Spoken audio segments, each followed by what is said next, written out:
20 years ago, Gwen Stefani released her debut record, Love Angel Music Baby, a pop record that I believe is widely overlooked today for its impact on the genre. At the time of its release, it was actually very successful, spawning 4 top 40 hits and 6 Grammy nominations, including Album of the Year. Love Angel Music Baby, which I'm just gonna call Lamb for the rest of the video, was an inspired way for Stefani to really go solo after a stellar run as the frontwoman of No Doubt. Was it a perfect pop era? Not at all. Some of it has actually aged really poorly. Yet still, this album remains one of my favorite pieces of the mid-2000s musically. In this video essay, we're going to talk about the album's origins, the promotional rollout, singles, music videos, performances, before doing a track-by-track review and assigning the record a score. Buckle up, because this shit is bananas. B-A-N-A-N-A-S. No joke, this is actually how I learned how to spell the word. So who is Gwen Stefani before Lamb? Gwen Stefani was born and raised in Orange County, California, the daughter of a Yamaha marketing executive and an accountant turned housewife. Gwen was raised to love music. Her brother Eric, her, and John Spence would form the ska band No Doubt in 1986. At the time, they really did do the old-fashioned tour and build a fan base, before eventually being signed to Interscope Records in 1991, a label that Gwen Stefani is still signed to 33 years later.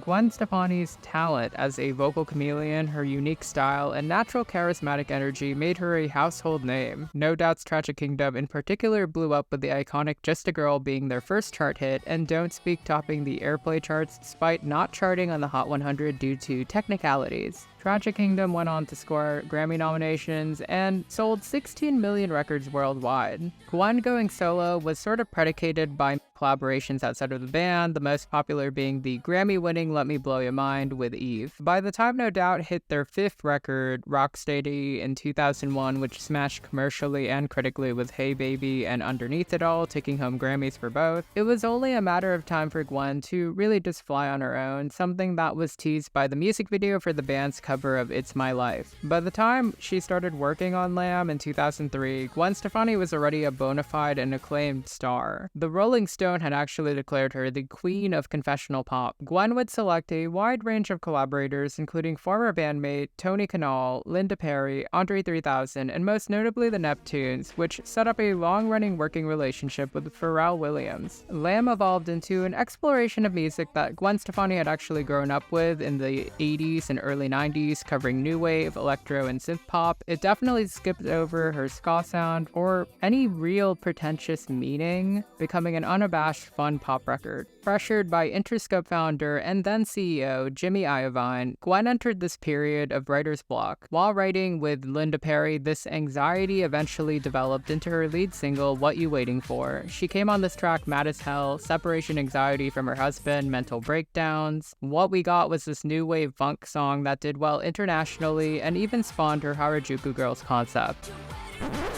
Okay, since I brought it up, the Harajuku Girls concept came from Gwen's encounter visiting them in Japan in 1996. She'd go on to incorporate the concept into the album, even having a track dedicated to them. Gwen would tap 4 different Japanese or Japanese-American backup dancers who also served as an entourage while promoting the record. Each was named after a word in the record: Maya Chino, She Was Love, Jennifer Kita Angel, Rino Nakasone Music, and Mayuko Kitayama Baby. This concept was not embraced by some people, like it was criticized by Margaret Cho, who called it a minstrel show, stereotyping against Asian women. Other critics over the years have also criticized it. Stefani, when asked many years later if she regretted them, responded, "No, everything I did with them was just a pure compliment and being a fan." No one is asking for my opinion, but I did find it both appreciative and clearly appropriative. There is Orientalist navel-gazing going on, but when we weigh in how few opportunities there were for Asian representation in pop music, I think that we should put more blame on the industry itself for enabling this and being so backwards that this had to be a thing. And to this day, it still remains a hostile space for an Asian woman to thrive in. Now, as for other cases of clear culture vulture behavior, she's clearly guilty, but not guilty of making bad music. Some have even said that this album is almost good enough to overlook all of it.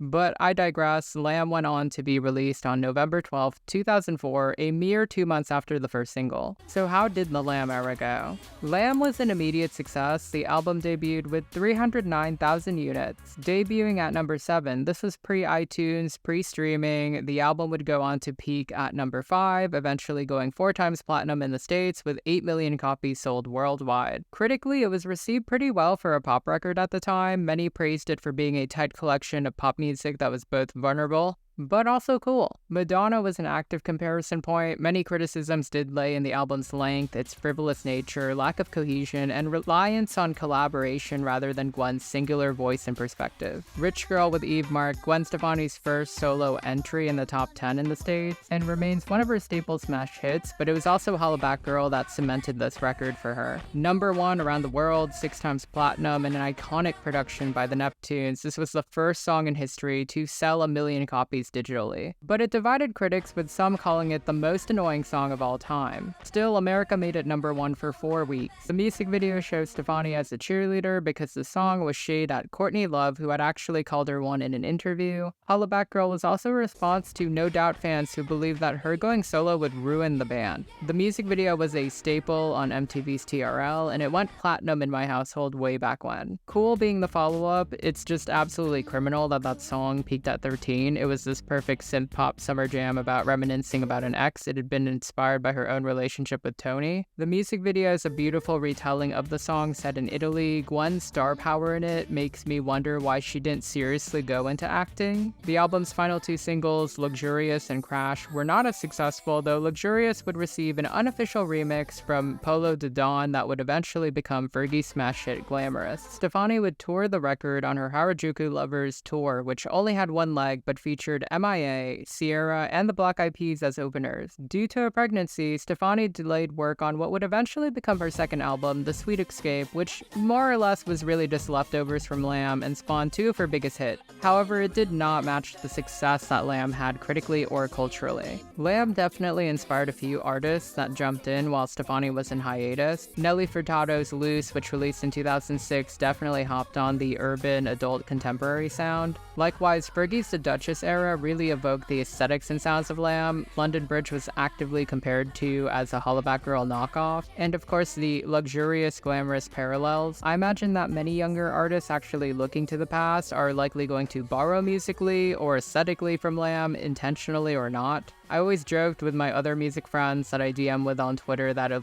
Olivia Rodrigo were to one day just want to be a silly pop star, to consider Lamb as a potential blueprint sonically. Most recently, Megan Thee Stallion sampled What You Waiting For Boa. I always see tweets yearly about how Gwen used to be the coolest pop star in the world, especially as she continues to explore the country genre these days. She was indeed the it girl. Today, she boasts a remarkable legacy both through No Doubt and her early solo career. Here are some general album thoughts. As with many records of the 2000s, The Lamb is not one that is track listed with a story in mind. It is not a narrative record by any means. We can see this through the first 4 songs being the successful singles, and then a mix of deep cuts that have aged pretty well. Opening the record with What You Waiting For is probably the most purposeful choice. While many know Gwen for pop now, she really had to actively sell herself as a pop star back then. She had been noted for her ska punk sensitive self, but she does pull this off by leaning into 80s synth pop and freestyle music making. It's artistic in a sense that she does not chase it. This album marked a period of transition. The label pushed her to go solo. She thought it'd flop, it smashed. She married her then husband Gavin Rossdale,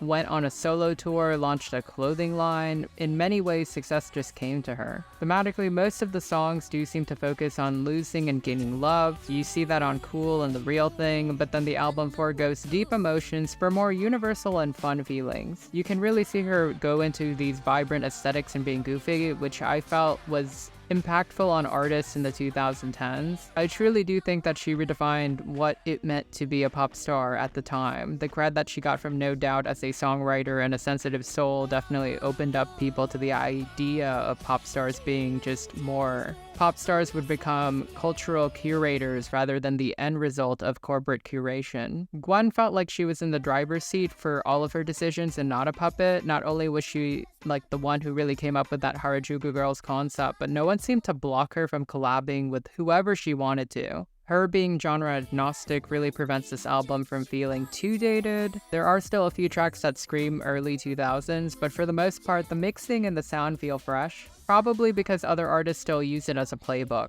Though I will say, who else was ending their album with a Martin Luther King audio clip combined with proto-hyperpop Andre 3000 MIA sounding like beats? She definitely chose the best songs as the singles, though I'd say the only real missed opportunity was The Real Thing. The deep cuts are wonky, wild, and still charming, sort of avant-pop. My favorite quote from her about the making of the record is that she pretty much did not know why she was making this record. And still, it ended up becoming a strong body of work despite not being cohesive, because she's an auteur that painted with wide strokes and pretty much no real oversight other than you're making an album from her label. It's sort of a freedom that I feel artists today still don't have. And now we're just gonna do a brief track by track. What You Waiting For is a great opener. The music video is excellent as well, from the meta opening lines about her singing over a gentle piano, lamenting the years passing and now it's just her left behind, to those TikToks coming in and giving the sense of anxiety. Gwen has said that those TikToks are supposed to be the biological clock in her anxiety about not being a mother at the time. Verse 1 has this neat thing where she sings high and low to signify internal conflict. It's your life being in there name checks It's My Life, the last single that she dropped with No Doubt.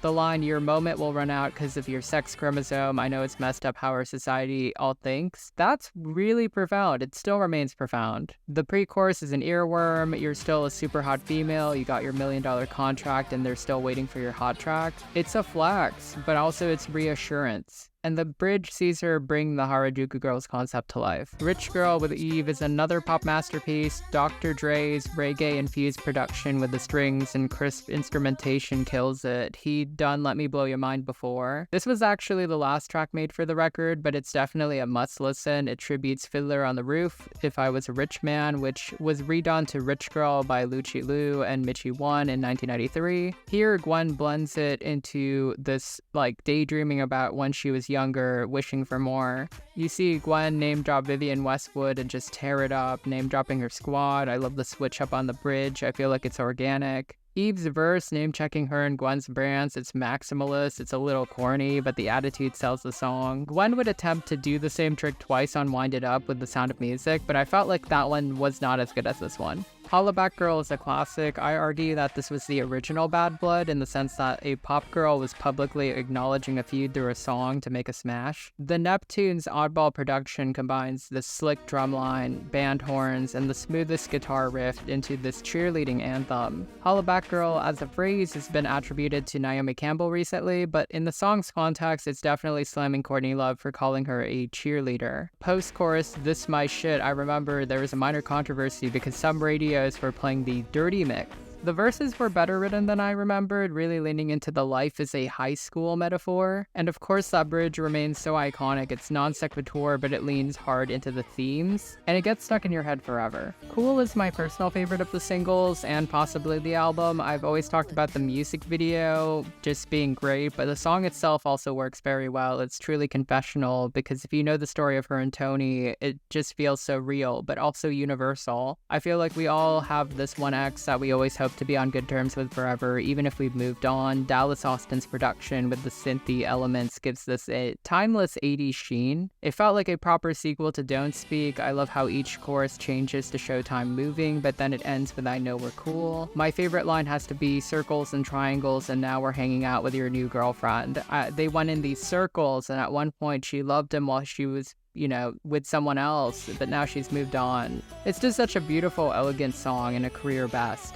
Bubble Pop Electric with Johnny Vulture, an alter ego of Andre 3000. Solid deep cut, silly song about standard bubblegum pop sex in the backseat of a car kind of track. You can see Gwen kind of go into the persona of a pop star on this one, much like Andre 3000 does. I was impressed by how long the track felt, but also how full it was compared to the short pop we have today. Luxurious was one of the last singles from the record. Nelly Hooper and Tony Kanal do a good job sampling the Isley Brothers Between the Sheets to make the track. I never knew that the opening French part was her then husband. The song continues rich girls' themes, but bends money into a metaphor for love. She wants to be rich in love. When it was a remix, there was the Slim Thug feature. Ultimately, it just did not do as well as the other singles. The music video looking back is insane. I cannot believe she got away with the looks in the video. At times, she tries to evoke Frida Kahlo, and the plotline just felt so underdeveloped compared to her previous videos. The Harajuku Girls track is insane. I did not remember how weird it was. Avril Lavigne got so much hate for Hello Kitty when this one's so much worse. There is still interesting production going on, but it reeks of filler. The lyrics are a love letter to Harajuku culture, but also retread some of Rich Girl's name dropping. Crash was the final single on the record, and the lyrics are very freestyle. Tony Kanal produced this one, so it's kind of funny listening to this knowing her spiritual successor has a sort of obsession with cars.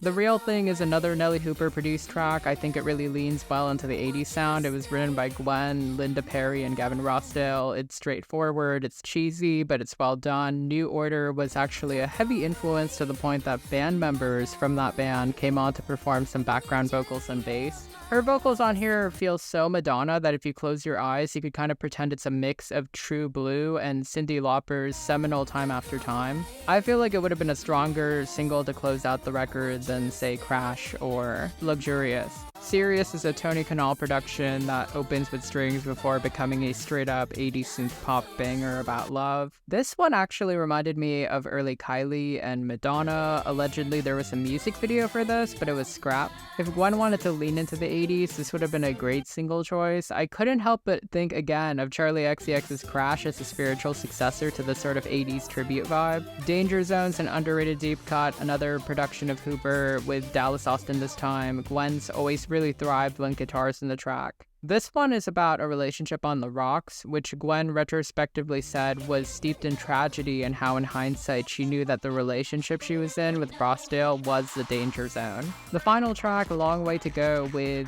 Andre 3000, was apparently an outtake from The Love Below for Outkast, but then rewritten. It was subject to controversy for its usage of I Have a Dream and name-checking Martin Luther King in the chorus. Production-wise, I think it's very interesting. The usage of organic piano and electronic sounds is really cool, but it's apparently also about the injustices that interracial couples face. It just feels so random and heavy on an album that's mostly silly and carefree, especially as a closer. It points out how uneven and at times careless Gwen was with the music. The closing section itself, though, I really do dig because it resembles early MIA's music at the time. It's really trippy. Overall, Lamb is a pretty influential record, and it's actually one of the better pop records of its time. We can see how Gwen put her mark on the turn-of-the-century modern pop star. The singles themselves remain staples and highlights of the mid-2000s pop landscape, and while there are elements that have aged poorly, I do think it's a stronger body of work that people should give a little bit more credit to. I'm glad to award it an 8.2 out of 10. And that's a wrap. Happy 20th birthday, Lamb. I wanted to make a video about this 5 years ago when I was just starting my channel, but I just could not find the time to do it. And at one point, I was going to make this the topic of a podcast episode. I still don't know how to move forward with my podcast, guys. So it's funny to full circle and just make a video about it outright. I want to shout out my members. Thank you so much for supporting my channel. I want to shout out my subscribers. Thank you guys for tuning in. New, old. If you just signed up during this video, it's great to have you here. Let me know below what you felt about Lamb, what your favorite track was, if you've listened to the full record, if you were around when the record came out, if you weren't even born, just let me know what your thoughts are below. And I hope to see you next video.